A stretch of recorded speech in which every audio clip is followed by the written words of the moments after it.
Bom dia, queridos amigos. Que a doce paz do nosso Mestre querido envolva os nossos corações nesta manhã. Manhã de luz, de esperança. Convidamos a você a elevar o seu pensamento, a sentir a força do amor e que possamos, Senhor, junto a tantos corações, formarmos um elo de luz, de esperança em torno daqueles que estão comungando conosco este Evangelho. Nós vamos ver hoje o item 2, a vida futura.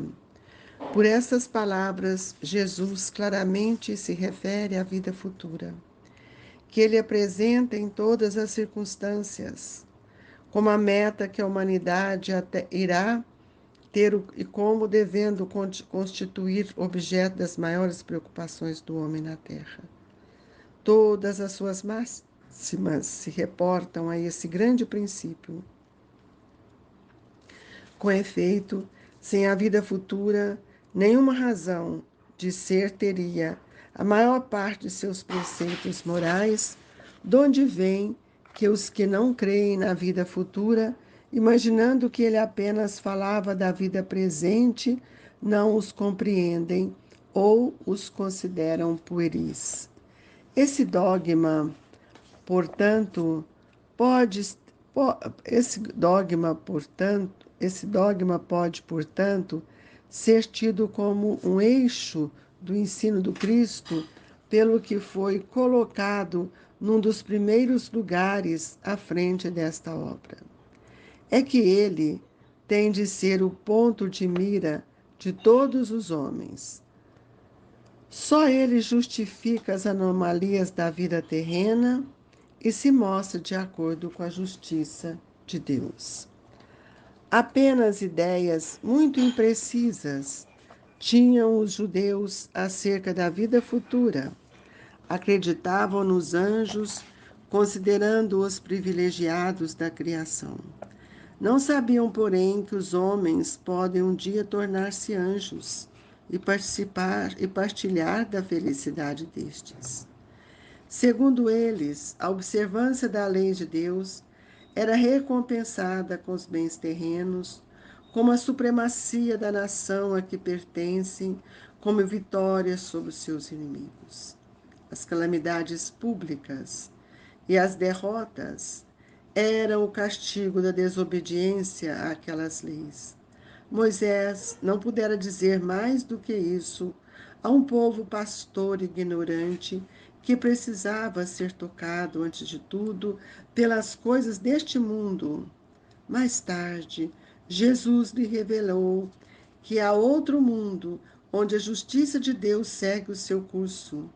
É esse o mundo que ele promete aos que cumprem os mandamentos de Deus e onde os bons acharão sua recompensa.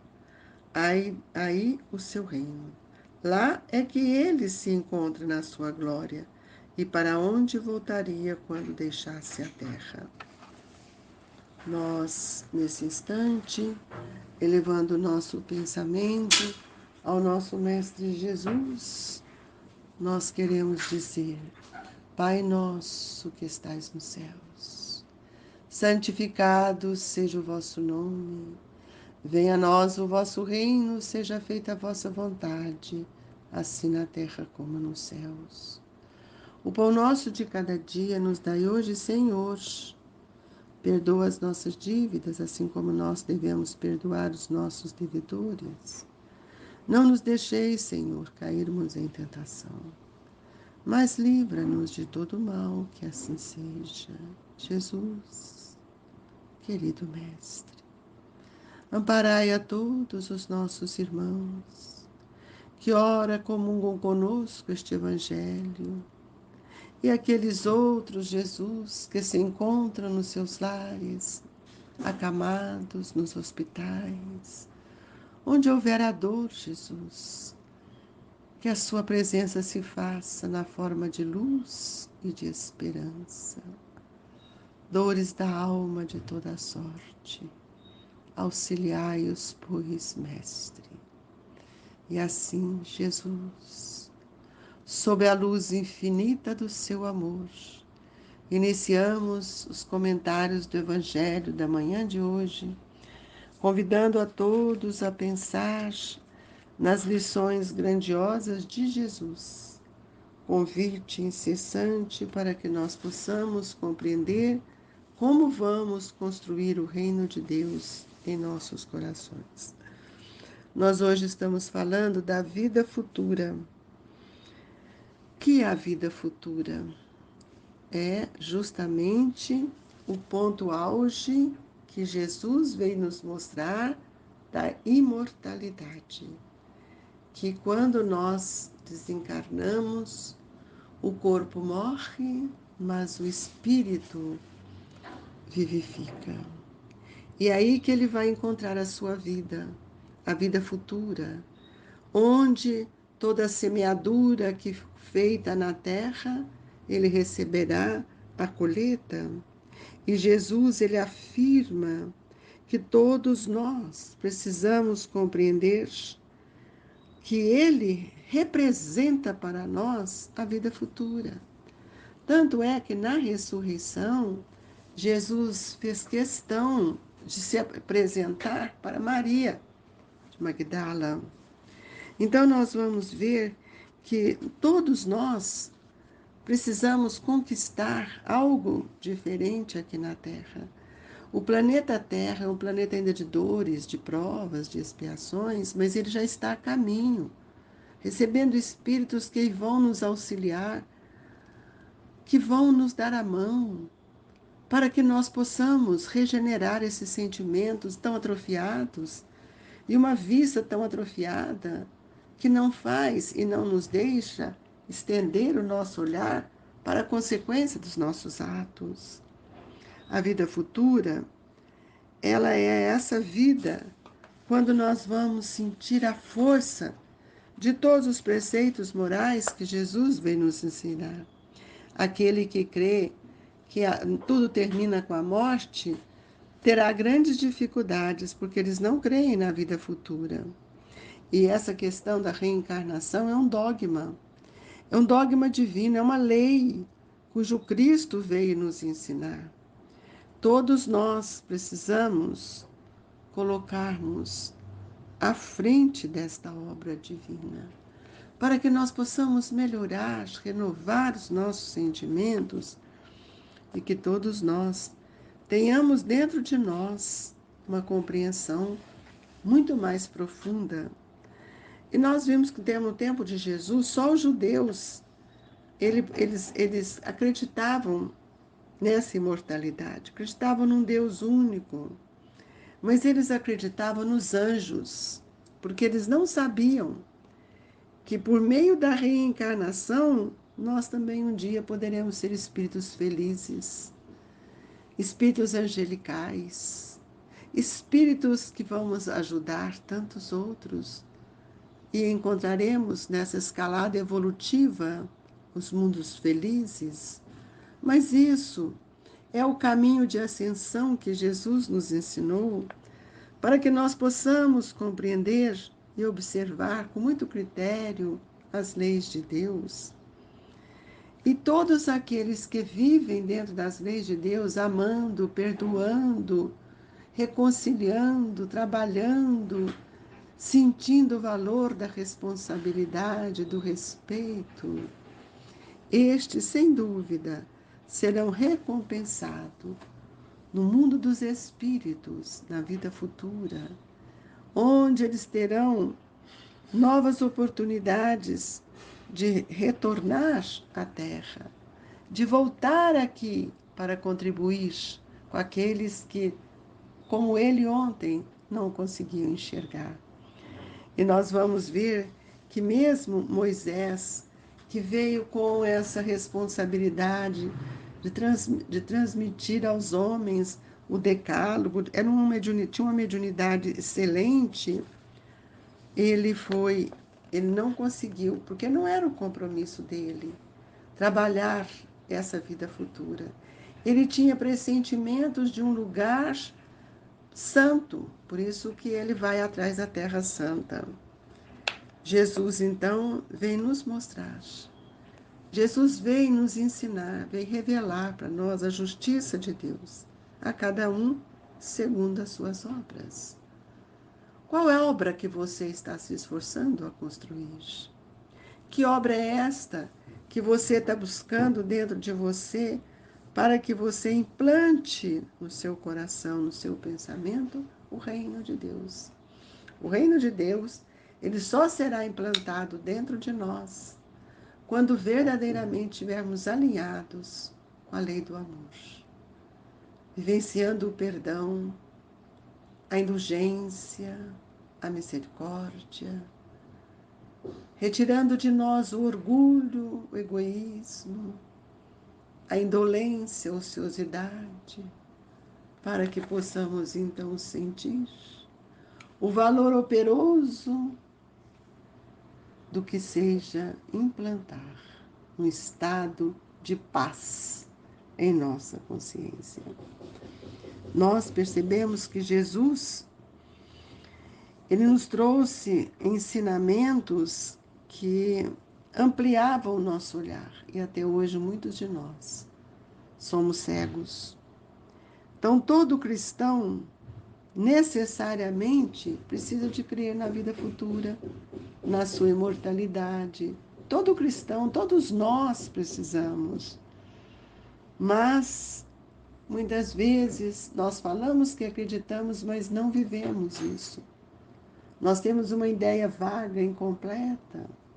E é preciso que a gente sinta que, com a chegada do Espiritismo, esse ponto da vida futura, ele ficou muito mais claro. E tão claro que os próprios espíritos, próprios homens que desencarnaram, que encontraram com a sua identidade espiritual, voltaram para falar das suas dores, das suas conquistas. Então, a chegada do Espiritismo, da vida futura, isso traz para nós um artigo de fé, quebrando aquelas hipóteses que nós vivíamos aqui na Terra, como se nós estivéssemos apenas vivendo esta oportunidade única. Então, nós vamos ver que desde o cristianismo, nós temos que observar tudo que Jesus nos disse. Ele alegou que o reino de Deus não pertence à terra. Então, não iludamos com as coisas do mundo. Procuremos trabalhar o pensamento materialista, do apego, da posse, que todos nós temos nos entregado. Meus queridos irmãos, nós não somos proprietários de nada, nós somos usufrutuários. Tudo que nós tivermos pela conquista do trabalho, sejamos amorosos, compassivos, sentindo que nós podemos ajudar o outro na educação, na saúde, em todo sentido.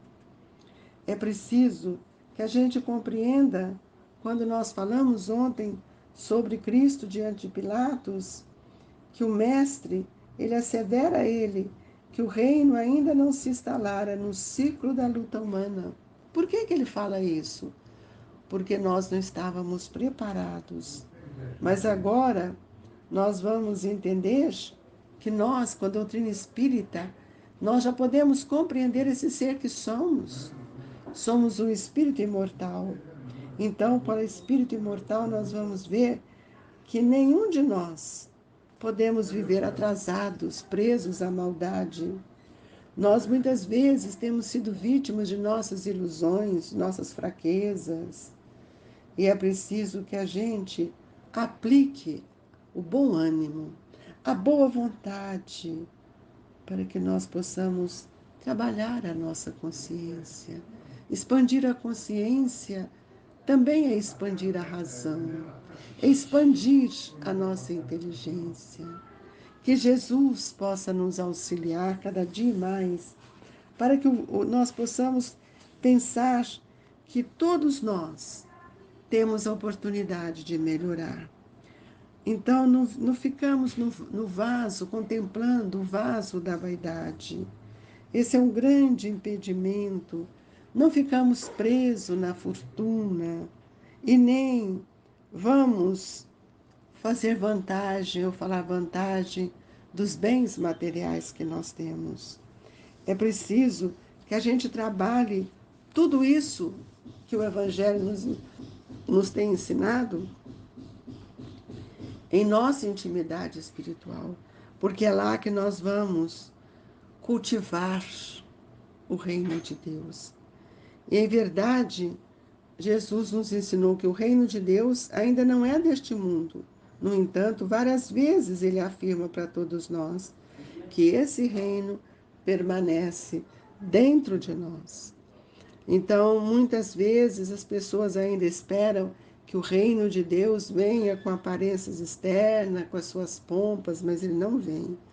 O reino de Deus é o reino do amor, é o reino do equilíbrio, é o reino da estabilidade espiritual que todos nós devemos buscar. E nós não podemos paralisar, porque muitas vezes a palavra ela é uma alavanca de progresso. É ela que ilumina nossos pensamentos. Por isso, hoje, nós convidamos a todos, não permitam no pensamento ligado ao mal, mas que você consiga sair de si para entender o valor do bem, o bem que persiste, o bem que constrói, o bem que faz com que essa centelha divina expande de dentro para fora. E aí nós vamos ver que todas as nossas experiências aqui na Terra e essa existência como espíritas cristãos tem um valor imprescindível em nossa vida. E é preciso que cada um de nós possamos situar o nosso pensamento naquilo que o Cristo nos disse. Nós não podemos aguardar que o reino de Deus na terra, de agora em diante, estabeleça nos corações. Isso é um engano. O reino de Deus se estabelece em nós mesmos. O reino de Deus está em você, meu irmão, no seu pensamento, no seu coração. Então, basta que você possa avaliar todas as bênçãos que vocês têm recebido e o que você tem feito para auxiliar o seu irmão. Agradeçamos a Jesus por esta oportunidade feliz que Ele nos concede, que a luz do seu amor esteja com todos nós.